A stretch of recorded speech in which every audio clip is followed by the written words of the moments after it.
মৌলানা আনোয়ার সাহেব থানাঘাটের প্রিন্সিপাল আরে কইস আমি মানে আমার পাকরুদ্ধহীন হয়ে গেছে যে মস্তুফারে আর দোটারে এখনো আমার সারর জনজাত পাইছে ঠিক আছে তোরা সাহার বাগান মানে যেভাবে আলী আল্লাহ হলো রুহানি সন্তান তা হয় নিজের সন্তান থাকিও রুহানি সন্তানের লোকে গেলাম মায়া মহব্বত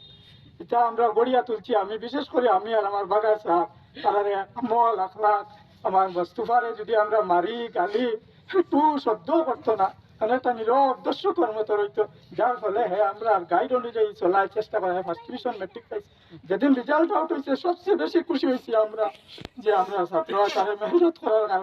কারণে খাইলে তো ভদ্র নম্রভাবে তো তাই জিজ্ঞাসা স্যার বালা আছেন আমি কোনো কারণে স্যারের খালি জাস্ট জনেজা করিয়া আমার কম্পিউটারের টিচার আমার লইয়া শিক্ষার আইতে লাগছে স্যারের ব্যাপারে খালি আমি ঘরে গিয়া জাস্ট খালি ঘরে ঢুকছি আমারে ফোন করছে স্যার গণেশ দা কইতে আমার মস্তুমারে ঘরে গিয়া পকড়াইতো সে ঘটনা ঘটে গেছে আমি শোনার লগে লগে মনে ইচ্ছা আসলো কই ভাত খাই মো প্রজন্ম পড়িয়া গেছিলাম কি স্যারের হলো আমার মিসেসে আমার আরো এই সে যে আমার দুইটা মেয়ার লাইফ আমরা মেয়াগুলোর সঙ্গে অত সময় রয়েছি না তারা এলা মেহনত করে এই বেচে আমার 22 জন ছাত্র ফার্স্ট ডিভিশন পাইছেন ওনারা কইছেন যে এরা এমন রেজাল্ট করতে পারবো আমরা চেষ্টার কারণে এবং তারে যত গালি যত মারি মানে অসহ্য ব্যবহার কোনোদিন একটু শব্দ করতো না তার এই খবর পাওয়ার সঙ্গে সঙ্গে আমরা সকালে স্কুলে আমরা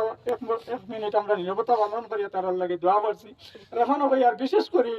এই মা বাপ দোয়া পরিবারের আল্লাহ তারা এসবে দোয়া করতাম আল্লাহ তারারে সবর দিত ধৈর্য দিত আল্লাহর হুকুম তো আমরা অস্বীকার করতাম পারতাম না আর তারারে শাহাদতে দরজা দান করতাম আর আল্লাহ তারা সবর করবার তৌফিক দিত আর আমরাও দোয়া করতাম আর ভবিষ্যতে তারার সঙ্গে দুঃখ করে আমরা সবে যাতে তারা খোঁজ খবর নিতাম ও আশা রাখিয়া তারা أما بعد فقد قال الله تبارك وتعالى في كلامه المجيد والقول الحميد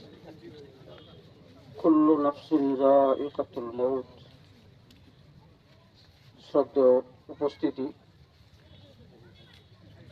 কালকে হঠাৎ যে সময় শুনছি আমি আমার দুইটা ছেলের অনেক খামর মধ্যে গেছিল জনজাত শরীর হইবার লাগে তারা হয়তো বাঁচিয়ে তাহলে আমার জনজাত তারা যাইতে আসলো যাই হোক আল্লাহ তাবারাক ওয়া তাআলার হুকুমের কোনো পরিবর্তন হয় না যার যে সময় আওয়ার সময় ঠিক সেই সময় আইতে লাগে যে সময় যাওয়ার সময় ঠিক সেই সময় যাইতে লাগে তবে একটা জিনিস আমরা কাছে পরিষ্কার নবীজির হাদিসের বর্ণনা হইল যে এই জাতীয় মুর্দাগুলোরে আল্লাহ তাবারাক ওয়া তাআলা দরজা শাহাদাত দান করেন আমরা জমিছি এখানে সবে দোয়া করতাম আয় আল্লাহ আমার এই বাচ্চাগুলো তাদের লাগি দরজা শাহাদত নসিব করো তার আখেরি জিন্দগি খান সুন্দর উখরবি জিন্দগি খান কিয়ামত পর্যন্ত তার সুজা সজর করে দাও আমরা মৌতরাকে মৌতর সামান তৈয়ার করবার তৌফিক দাও আসসালামু আলাইকুম ওয়া রাহমাতুল্লাহ